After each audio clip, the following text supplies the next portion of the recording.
All right, y'all ready for a roller coaster of an hour? Are you? Well, buckle up. I promise you there's going to be some highs and some lows coming up in the next hour. Alan Warren here, your RV and wingman. Glad you're with us and grateful for all your phone calls and emails of support for what we're doing here on the RV Show USA. We have got a story for you that is so sad this hour, at least I think it is, and I do not want to get our listeners all bummed out about RVing.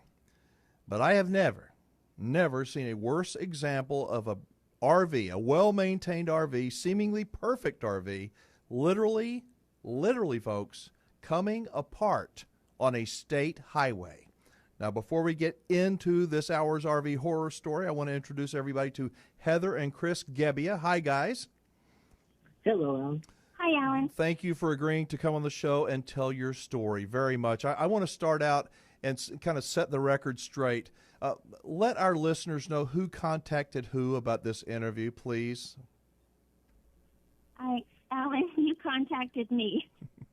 I did. And so, I'm going to say this later on in the interview, but folks, our guests this hour are they're humble, they're private people, they're good people. They're not looking for publicity. They're not looking for sympathy. I feel sorry. I read the story that you wrote, Heather, and it was very, very sad. But I don't want to talk about the sad stuff yet. We've got you scheduled for the whole hour. Tell us why y'all became full-time RVers and what that was like for Chris and Heather and your family. Okay, I'll start. And like you said, you don't want this to discourage people from RVing because RVing is a great lifestyle, and we have loved every single minute of it, except, of course, the most recent unfortunate experience with our Heartland. But it started with when we lived in our house in Florida. We used to work from home, and I was already homeschooling the kids, and we loved traveling.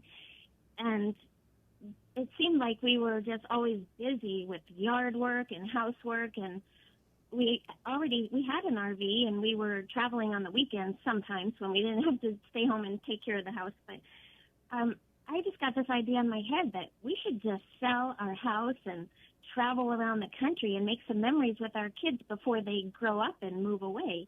And I mentioned it to Chris, and he thought I was crazy.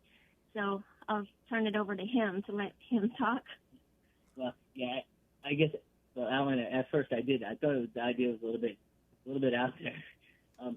But then as I thought about it, it grew on me. You know, we loved traveling, and it sounded great, but I didn't really think many families did this. And so, you know, I went on the internet and I looked a little bit, and I found some blogs of families that do it, and I found full-time families, an organization of families that do it, and I was like, wow, there are so many families that do this, and they look like they're really enjoying it, and it looks like their kids are really having a great experience. And so she sold me there. And then now that we've been doing it, one of the greatest things to me is I just love how close our children are to each other.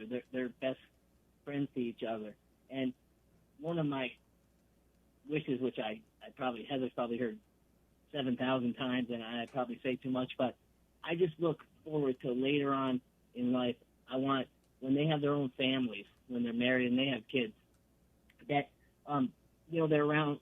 they're at Thanksgiving dinner or something like that, like a holiday, and they're around the table, and hopefully me and Heather are there also, and they're just with their families, and they're talking about some of the cool experiences we had, like things that I always probably tell the story too many times, but like when we were in the Tetons in Wyoming, when we were hiking and we came across a grizzly bear, when we were in South Dakota and we looked out the window and there were bison eating grass right out like 10 feet from our front door. We were at the Grand Canyon and it started snowing. We got to have a snowball fight at the Grand Canyon. Wow. We got to see the Grand Canyon covered in snow. So I could go on, but that's it. But also, just if Heather's there and her memory still serves her, she'll probably tell some RV horror stories of my sewer mishaps, because you can't RV without a few of those. No, you got to have some of those good stories to tell. Sprinkle them in with your adventures. So Heather, as a I guess you're a homeschooler and obviously a mom. What's it like being a mom to your kids as a RV mom, if you will, traveling the country and bonding with them? How different is that than it was when you had a regular home back in Florida?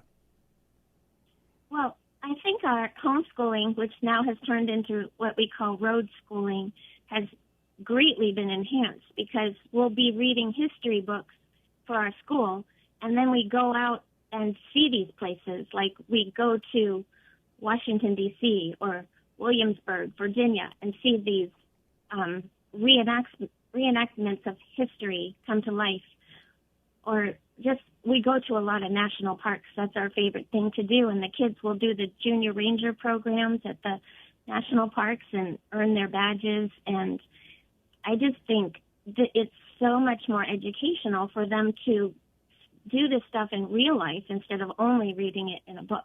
Well, tell me about the RV that we've got about 4 more minutes in this segment. Tell me about the RV that you bought, why you bought it, because the pictures you sent me look absolutely gorgeous, at least some of them.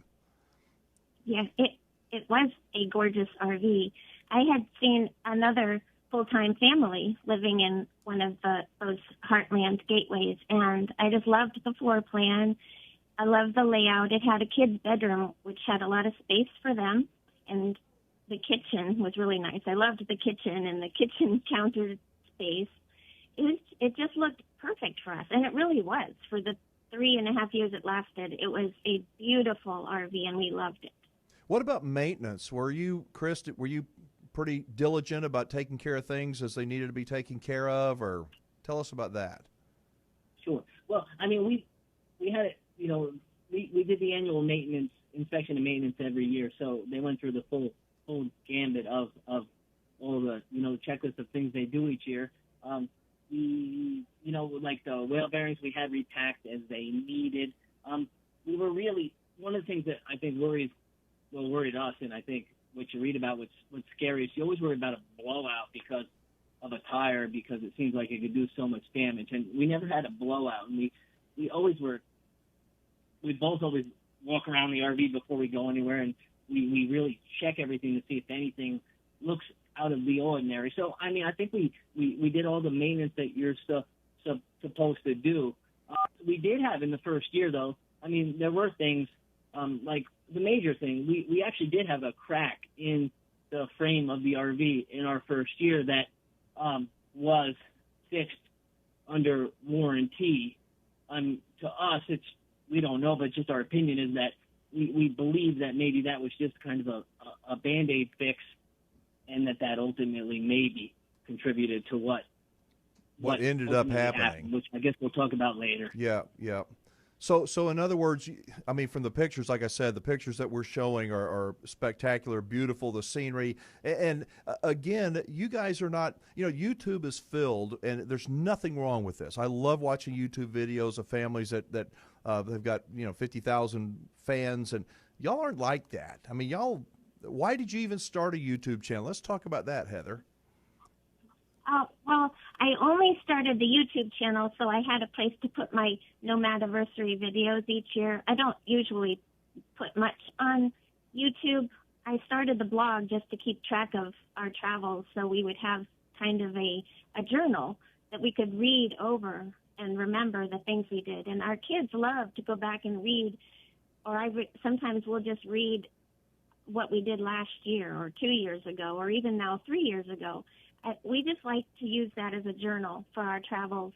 The YouTube, I don't even use it much, like you saw. I hardly have any videos out there except our Nomadiversary videos. Yeah, well, that's how I found out about you guys. I don't know. I read something not long ago, and then I checked you out on YouTube, and then after our initial phone call, I said, you remember I begged you. I said, please, let's talk on the radio. And you were very hesitant, but I'm so glad that you joined us. I got a message from you, and then another one of our mutual friends on Facebook contacted me and said you were trying to get in touch with me. I'm like, oh, no, I don't want to do this.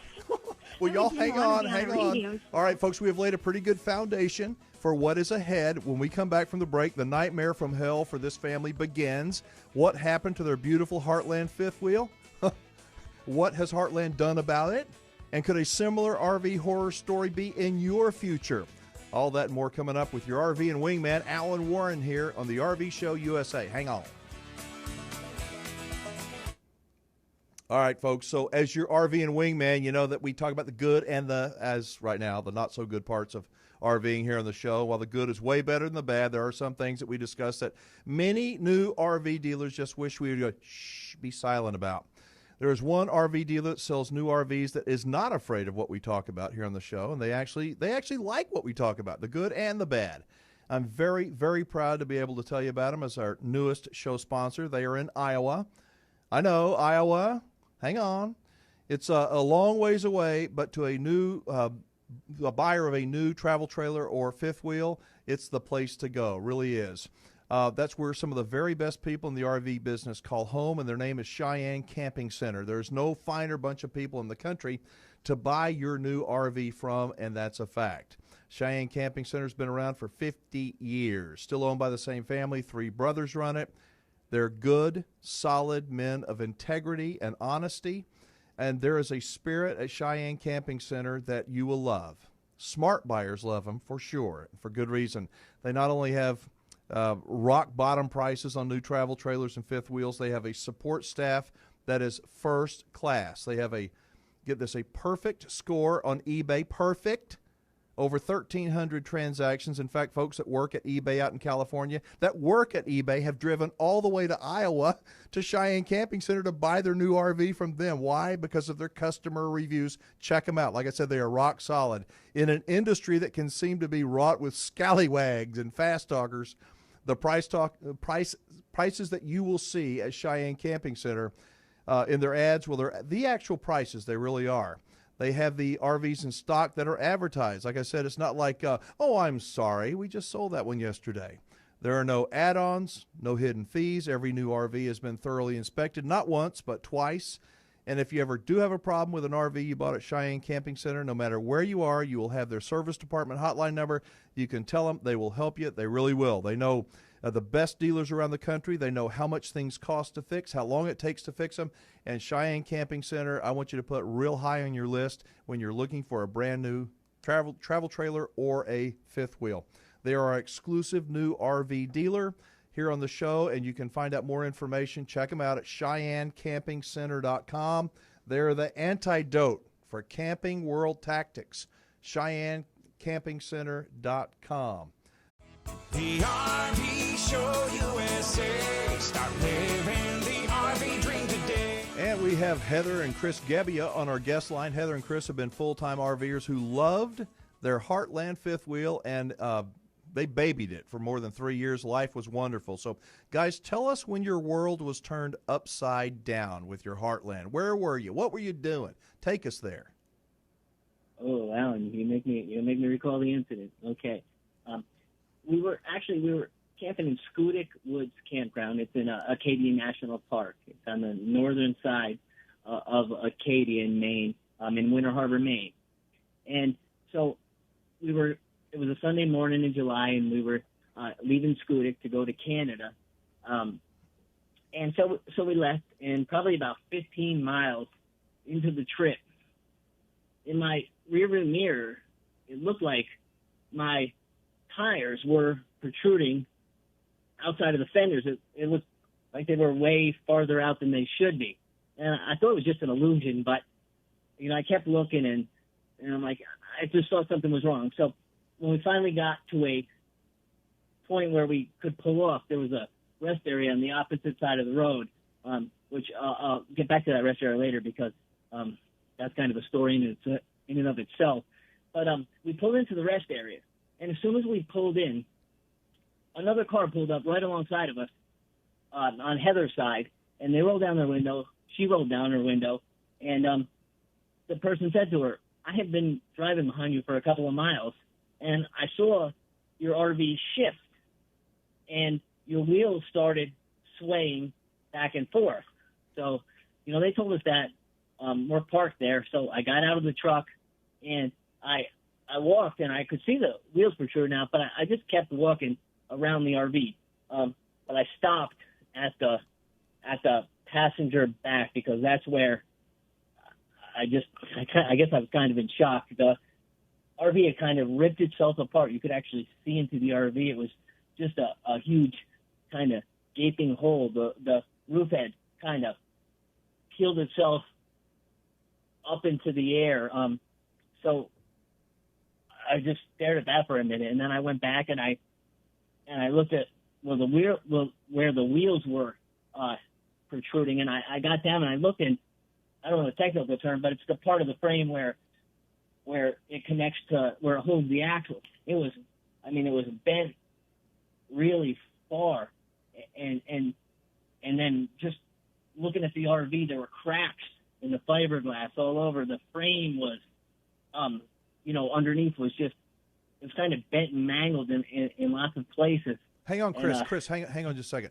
And you're telling me that this happened in how many miles? A stretch of how many miles? It went from perfect to. It was probably 15 to 20 miles. It happened somewhere within there. That's the point of time where I was able to get off the road. So somewhere between 0 and 20 was when it all started, and I don't know how. Could you not feel it driving? I mean, could you not? I know you said you saw something that looked a little unusual. Was it not yanking and pulling and swaying, or? No, you couldn't. You actually couldn't feel it. It didn't pull you to the right or the left, or other than just looking abnormal, it didn't affect the drive of the RV. And so then when I looked at it all, Heather hadn't gotten out yet, so I went over there and I'm like, I said, Heather, I said something like, we're not going to make it to Canada. I was like, we're not making it anywhere. I'm like, this RV's done. It's not going anywhere. Well, and then when you told me that, of course, my heart sank. I was devastated because this is our home. And like I said before, I loved that home. And also, we were on our way to Canada to see family. That night, we had plans to stay at my cousin's house in New Brunswick, Canada. And my parents were flying up to see us later that week. And we had a lot of plans up there. And so all these thoughts are just going through my mind about, what do you mean we're not going to make it to Canada? And what do you mean this RV is done? How can it be done? This is our home. And we called roadside assistance, and they basically told us that if we can't tow it, they can't tow it either. And because it was so dangerous, is that why? There. What? Because it was so dangerous to tow, is that why they wouldn't? Well, we were just called them because we didn't know what to do and thought if they could come and tow it somewhere, and they're like, well, if you can't tow it, we can't tow it. And so, I don't know, we just didn't know what to do. And we're sitting there for a couple of hours, and my youngest son who's a little bit sensitive, he's like, asked me if we're going to be okay. And I just hug him, and I'm like, yes, we're going to be okay. But inside, I'm thinking, I really don't know if we're going to be okay, because this is really devastating that this happened. And we're in the middle of nowhere, Maine, on the side of the road. And I'm like, I don't know what we're going to do, but I can't tell him that. And it's just, I don't know. Some people have probably traveled that stretch, and you're on Airline Highway, it's called there. In Maine, it's a stretch. Once you're at Bangor, until you get to Canada, there's really nothing. And we were pretty far along. But it's a state road. It's a state maintained road. Yes. What, Chris, do you think you were? I think it's US 1 or US 9. I don't remember the no. It's US 9, and you know it's but it's really rural, and this rest area is not like, when we tell people rest area, it's not like an interstate rest area. This rest area was more like a scenic pull off. You pull in. We pulled in. We had to, pretty much, like, we didn't realize what it was going to be like, but it was one way in and one way out. There was no, you go in and you go out another way. The way you went in, you came out. And our RV actually took up about half of that rest area, and there was a river, a bathroom, and some picnic areas. And so, I mean, we sat there for a couple of hours trying to debate what to do, figure out what to do, and it was going to be late afternoon, and so we just decided, we need to find the nearest RV park, and we just need to to put our hazards on, go as slow as we possibly can without kind of being a hazard on that highway, because the speed limit on that highway is, it's probably 65 or whatever. So we just had to try to make our way. So we made our way about, it's probably 20, 25 miles to Calais, Maine, and thank God we made it, but we made it there. That had to be absolutely a terrifying night. And the next 48, 72 hours, did you have family that helped you? What was going through your mind, Heather, as a mom, as somebody that's stranded with their home broken on the side of a road in Maine? Well, like I said before, I was devastated about the whole thing. And once we got to the campground, I have to just say about this campground where we ended up at Canes Lake Family Campground. They were so good to us, because I think they could tell when we got there, because I was in tears, and they were so good to us, and they let us stay as long as we needed to. And then I talked to my parents, and I called my cousin, who we were supposed to go to her house that night, and everybody, I put my status on Facebook to let our friends know, and it was overwhelming to me how much support we got from friends and family offering to help. I mean, one of Chris's Hey, Heather, we got to jump for a break. Please hang on, folks. Okay. We're going to rejoin after the break, Heather and Chris, and we're going to find out what Heartland RV has done to help these folks out, if anything. This is the RV Show USA. The RV Show USA. Start living the RV dream today. All right, if you're late in joining us this hour, you have got to listen to the podcast of this hour to get the big picture of the hellish nightmare that Heather and Chris Gebbia are going through when their beautiful Heartland fifth wheel literally came apart on a state highway. And it sounds like, I'm hoping that you can tell me you're getting some real help from Heartland, because it sounds like your lives have turned into a living hell. Oh, I wish I could tell you that we were getting some help from Heartland, but this all happened 3 months ago, and we're still, to this day, trying to get them to help us. And I don't really want to bash Heartland. I want them to help us, but we've gone back and forth for a long time now, and it's getting so frustrating.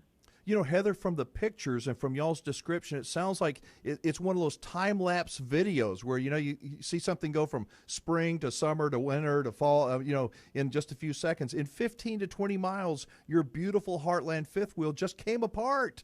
I mean, it didn't come apart a little bit. It came apart. Yeah, it is amazing. And it's an amazing thing, because we always look. We always get down before we leave, and we look at the tires, we look at everything, and everything looked fine before we left Scudic that day. And it is amazing that within that time it all went. And in my mind, there obviously, what we couldn't see, there was obviously something happening over time. There had to be some. I mean, it's my opinion, but there had to be some weakness in that frame. So do you think something wrong just to happen like that? Chris, do you think you were overweight? I mean, could that have caused the axle to bend like that? Well, I don't, for several reasons. One, we're so cognizant kind of weight, because again, we're paranoid. Paranoid, that's whatever, but we're always worried about. But we've always kind of said, we took when we started RVing, we took a heavy couch out. We took some heavy shower doors out. We carried some heavy things in the back of the truck. So we tried to travel as light as possible when we went. And also just the fact that we never had any blowouts or time trouble, and the fact that we didn't. I would have thought that if we were overweight or anything, that we would have had axle troubles or leaf spring problems. Right. It doesn't seem like it would just. I've never heard of anybody's, even people who were overweight. I've never seen anybody whose RV frame ended up like ours did. Heather, what has Heartland told you? I mean, what kind of treatment have you received? You sound very rational. I don't think I could be that calm if that happened to me. What has Heartland told you? Well, I know you read our blog post where initially I wasn't getting any help. Two different employees at Heartland told us they would send someone out to inspect it, And then when I talked to one of them later, he's like, no, we're not sending anybody to inspect it. So basically they lied about that. And then eventually, like after this had been going on for over a month, they did finally send someone to inspect it. But he basically went out there to prove why it's not Heartland's responsibility, because his report was so completely biased that he was saying we hit a tree, and must have been a hell of a tree. All of the stuff in his report was totally wrong. It was so biased. Well, the main thing, their main premise to us for most of it was that we hit something. That back separating was that we had hit something, and we were able to disprove that to him. And on top of that, why would we, if we had hit something, why would we go to them rather than that's an easy insurance claim?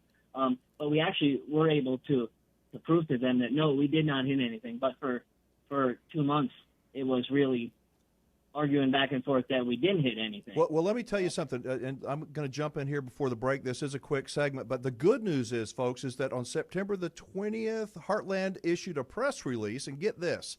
I know you guys had to have seen it, but part of the press release, it talks about Heartland is launching initiatives to boost quality and service. And a quote from Jim Finner, their VP of Customer Service, said, quote, "We feel we have an obligation to stand out and be leaders in the areas of customer service, offering quick turnaround, blah, blah, blah, blah, blah, blah, blah." That's coincidental, but you're not getting any of that becoming a leader in the area of customer service, it sounds like. No, and Jim Fenner is actually our contact there, and I called him out on that article and said, hey, how come we're not getting that kind of customer service that you claimed in that article? And he said? Oh, he said they try to have good customer service, and they try to stand behind their product, but I'm like, yeah, we're not seeing it. Wow. Listen, guys, we got to jump for another break. We have one more segment to go. Folks, we have Chris and Heather Gebbia on the line, where their Heartland RV fifth wheel that they had meticulously taken care of for more than 3 years literally fell apart in a 15 to 20-mile stretch of highway, state-maintained highway. It's a sad, sad story. We'll pick it up right after the break. The RV Show USA. Start living the RV dream today. From Fort Lauderdale to Portland, Oregon, this is the country's #1 radio show about the RV lifestyle. Alan Warren, your RV and wingman here, and our guest line is Heather and Chris Gebbia. They're sharing their story, their nightmare of when their gorgeous Heartland fifth wheel literally began falling apart while going down a state highway. Chris, I want to hear what kind of thoughts were running through your mind when the magnitude of this whole situation actually sank in. It had to be surreal, but what was going through your mind? What were you feeling? Well, in the rest area, I guess I felt kind of helpless. I didn't know, I really didn't think we could even, eventually I said we towed it on, but I didn't know what we were going to do. I mean, we were stuck in a rest area in a desolate part of Maine. I mean, my thoughts were I really had no idea. And, I'm supposed to, take care of these guys, and I really had no idea what to do. And then when we actually got to the RV park in Maine the next 2 days, that was hard also. It was like, it was still really hard. What are we going to do? I really had no idea for the longest time what to do. I mean, all we could do is kind of plan to vacate the RV we actually had to get a storage place in Maine there and move everything from the RV into storage while we kind of decided what to do. And then we, got a U-Haul and brought it back. So I'm kind of mumbling there, but it was really, I was at a loss. Hey, Heather, I want to ask you, as a wife, as a mother, as the matriarch of your family, tell us what this disaster has done to y'all financially. In general, I mean, are y'all wealthy people? What has it done to you? Well, no, we are not wealthy people. Some people will think that because we travel full time, but we do work. We have jobs that allow us to work remotely. So, and that RV, it's not even paid for yet. So we are in debt for that RV that's sitting in a campground in Maine that we can't even use anymore. What is it emotionally like? Every day has got to be I would just think terrible. It's like, when is this nightmare going to end? Is there any hope with Heartland? Do you have any optimistic hopes for something from them, or what's going on? I wish I had some hope from them. I'm not sure, because since this happened, every time they get my hopes up and I start to think they might do something, and then they come back with they're not going to do anything. So it's been like an emotional roller coaster, up and down all the time. And now I just don't even know if I should get my hopes up anymore about them, but I wish I could hope for some good news from them. If you could make a plea, if the people from Heartland or their parent company, Thor, were listening, and you could make a plea to them, what would you want to tell them? What would you ask for? Well, one of the titles on your show is Angry RVers, and I would like to say that I am not an angry RVer. We love RVing. I might be disappointed in the way they've handled this situation. We realize that RVs are not going to be perfect. No manufacturer is perfect. But not every RV is going to fall apart the way ours has. And I don't want to discourage people from RVing just because of what happened to us, because this isn't going to happen to everybody. But when something this extreme and out of the ordinary happens, I would think the manufacturer would want to step in and do the right thing and take care of it. But Heartland has not done that, and that's so disappointing to me. You know, folks, again, to be totally honest, Heather did not seek me out. Heather and Chris did not call me. I read about their misadventures, their nightmare, and then I sought them out, and they were hesitant about even coming on the show, but I thought it was such a dramatic example of good people that bad things can happen to. Most new RVs are never going to do this. They're not. But when one does, wouldn't you think, I mean, Chris, Heather, I would hope that a company would say, you know what, I know that this is maybe unusual, but we're good enough people. We're a good enough company to communicate with these people. All they did was take your life from you. I mean, your home, that's all. Yeah, that's all. And we really thought they would have helped. I mean, I would think a company that cares about their customers would want to help when something this extreme happens. Well, I can only imagine how difficult that this is, you know, going through everything. What would you encourage people to do if they're, I don't know, I know you love RVing and you want to get back on the road, but in terms of buying an RV or getting an RV inspected, it sounds like y'all did all the right stuff. You just didn't get a good one. Well, I would say research manufacturers and find one that stands behind their product, so that if something like this should happen, I would want to know that the manufacturer is going to step in and help. And I would also suggest buying from a RV dealer who will back you up as their customer. And I hate to say this, that about the dealer we bought from has not really backed us up. They haven't, as far as we know, they haven't helped us. The service after the sale was lacking with our dealer. So my advice would be to buy from a dealer that will back you up after the sale and have good service after the sale, and make sure the manufacturer does stand behind their product. Like you mentioned, that article that Heartland put out, it was great words, but if they really stood behind that and really acted that way, that's what would make them a good manufacturer. Yeah, I don't even know what to say. It's a sad situation. I hate to see anybody, you know, in an unfortunate situation, especially at no fault of their own, you know. Chris, what are your plans? I mean, how long do you keep chasing this thing? Well, you know, we don't, when we tell our story, we don't want to discourage anybody. This lifestyle, if people want to do it, if they dream this dream, I want them to do it, and we love it. And so we're going to continue to do it. You know, we'll you know, find another RV and we'll move on. You know, hopefully this works itself out and has a happy ending.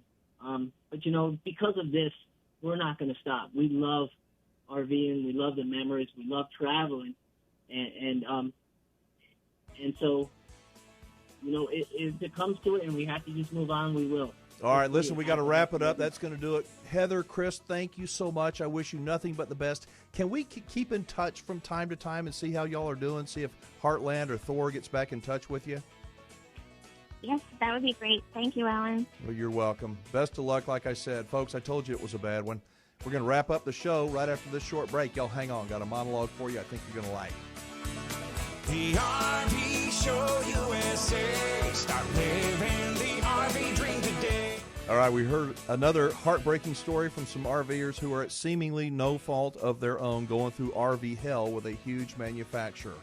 You know, while very, very few RVs literally come apart like the one that Heather and Chris have, as your RV and wingman, I get tired of hearing lip service from the big mega dealers and manufacturers who promise you the moon and stars, and then after the sale, the customer is a legitimate problem. Well, they don't come through. That's why we have created this hour of the show in an effort to provide actual RVers, good people, the opportunity to vent and get the word out to others. I mean, just like the saying, you can't fight City Hall, it seems almost impossible to fight the machine that some RV manufacturers have turned into. Our hope, in addition to Heartland, truly looking at what has happened to the family we were just visiting with and taking some level of responsibility, is that on a broader scale, as I call them, the Big Four will step up and take a true leadership role in building not just the best RVs on the market, but standing behind those RVs. Not just with lip service, but with prompt and fair customer service, real customer service after the sale. While part of me believes there are still some good human beings at those big manufacturers, good people that get it and want to do the right thing for their customers, the other part of me says, hey, why should they? They're making more money now than ever. Sort of an analogy, I think, somewhat similar to politicians not relating to us ordinary Americans that make up the country. Most in senior management of the Big Four, well, they don't RV. They don't. They build them. They make piles of profits off of us, the consumer, but they don't truly understand us. How can they? Most have never slept in an RV. They've never showered in one. They've never sat on the toilet seat in one, done their business in one, never cooked in one, never dumped their tanks. And that's a fact. How could they understand the things that we RVers go through? I don't think they can. And here's the real problem, is that we, a growing number of RVers, we are defining them.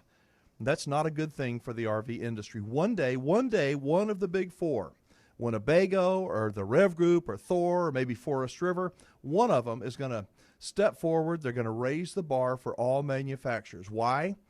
Because they have to. They have to if they want to see their business continue to grow. Otherwise, I worry that people like Heather and Chris, my guests this hour, and a growing number of angry RVers on social media will turn new people away from what is truly one of the very best ways I know of connecting your family with your family and building lifelong memories. If any of the Big Four are listening, there is a huge opportunity here, folks. There really is. At least that's the way your RV and wingman sees it. Thanks for joining us today. I hope you'll join us each week and that you'll tell your friends about us. We are not just the #1 radio show about the RV lifestyle in the country. We're the only folks who will tell you both the good and the sometimes not so good part about the RV lifestyle that we love so very much. Until next week, this is Alan Warren, your RV and wingman. Goose, get us out of here. The RV